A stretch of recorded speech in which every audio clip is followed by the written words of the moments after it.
Hi everyone, this is episode 16 of Sunday Scaries Skill Sessions. Before you watch this one, make sure that you've seen episode 15 because I talked about some important things surrounding the brain that I will be building off of in the next couple of videos as I answer the questions and topics that y'all sent my way when I was asking you what you're interested in seeing more of. But like I said, I'm going to be building off of episode 15 for a couple of these videos, so make sure that you've seen that one before you move on to the next few. And today, what I'm going to be spending some time on is self-compassion. This was a topic that a lot of people were interested in, and it's something where a lot of people might struggle with self-compassion even when they're good at having compassion for others. Compassion is basically just not wanting other people to suffer. So then self-compassion would just be not wanting yourself to suffer. And there are three main components of compassion. So one is the just awareness of suffering, because if compassion is the desire for people to not suffer, you have to be aware when they are suffering. So component one is the awareness of suffering, or the mindfulness of suffering. Second is the humanity of suffering.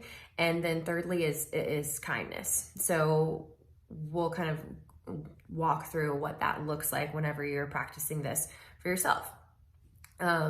So one thing that I actually like to talk about, if we're getting more into the brain again, that I promise will tie into this in a minute, so is the concept of mirror neurons. So before I explain what that is, I'm going to do a little demonstration. I'm going to do two things, and with each action, I want y'all to just notice how you feel as I do these things. Okay, so first is I've got this plate of lemons, nice lemon, I've got this wedge. All right, so I want you to just notice how you feel as I do this, okay?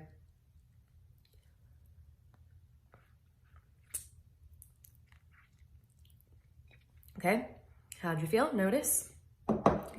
Next, okay.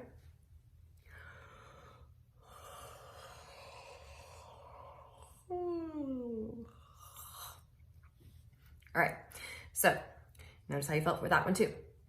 As I bit into the lemon, you probably were noticing that your mouth started to water, or maybe you even felt like a bitter taste in your mouth. And then as I started to yawn, maybe you felt like you wanted to yawn, or you might have started to feel sleepy. And the reason that you felt that way, it's not, you likely don't have a lemon in front of you that you're biting into, and you might be really well rested. But what's happening, the reason you're having that reaction physically is because of a function in our brains called mirror neurons. And these are neurons that fire whenever we see another person doing an action that we can predict the outcome of.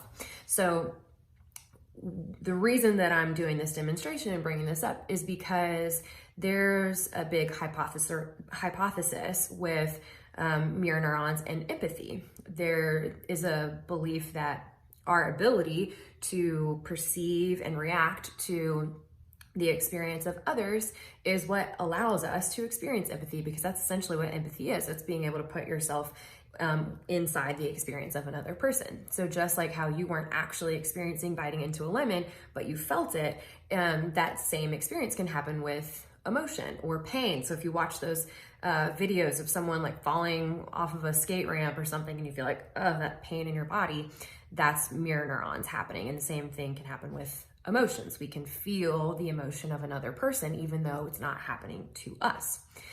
So the way that's relevant to self-compassion is that we can use the ability to call in compassion for other people as a way to then actually bring that back to ourselves. So the concept of the mirror neurons essentially illustrates that our mind does not perceive the self and others as altogether different. They're almost one and the same within our mind. So that means that if we can feel something for another person, that we can then hold on to that feeling and direct it towards ourselves as well.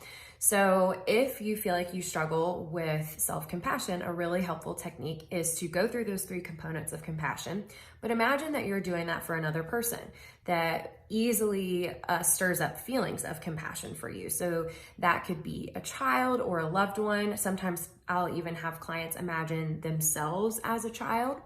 So First, you have to be aware that that person's suffering. So if you imagine that, you can also use pets. Sometimes that's helpful for people. So if you're imagining that this person is suffering, acknowledging that suffering, what that feels like, then you want to bring in that second component, which is the humanity of suffering. You know, whenever we mess up, let's say we make a mistake at work, we have this tendency to get a little egocentric and say, why me? You know, why does this always happen to me? And this shouldn't happen. When really, when we take a step back, we know that suffering is part of the human experience. We all suffer. So to be able to imagine this person that you feel compassion for already suffering, and how you would approach that, you would never say, oh my God, what are you thinking? You know, you would understand, yeah, we're all human. We all make mistakes. We all suffer. And then you would want to approach that person with kindness. So you're not going to be judging that person. You would call in that feeling of kindness that you would give to them. So once you can access those feelings of empathy and kindness and humanity for that other person, now that you've got that feeling there, then you just want to practice turning it inward. So I like to hold my hand over my heart for this kind of thing. So I'm imagining, what if this person was suffering? How would I feel for them? What would I feel in my body? What would I want to say to them? And so imagine all of those things coming up that you would give to a person that you really care for. And then just practice telling yourself those same things, giving yourself those same feelings. So you're just directing it now towards yourself. You've conjured up the feeling by thinking about someone else, but then you're turning it inward and giving it to yourself. And so the more you practice that, the better you're going to get at holding compassion for yourself. And this really just develops a positive feedback loop where the better you get at being compassionate for yourself, the better and better you're going to be at being compassionate for other people. So there are a couple different guided meditations that can walk you through this a little bit more specifically. That's just kind of me generically speaking, but I will post a link in my bio for y'all to actually follow along with a guided version of what I just talked about. And so you can do that as a daily practice. That's what I recommend in the beginning. It only takes a couple of minutes. So doing that daily for you to be able to develop that skill for yourself and ultimately for other people.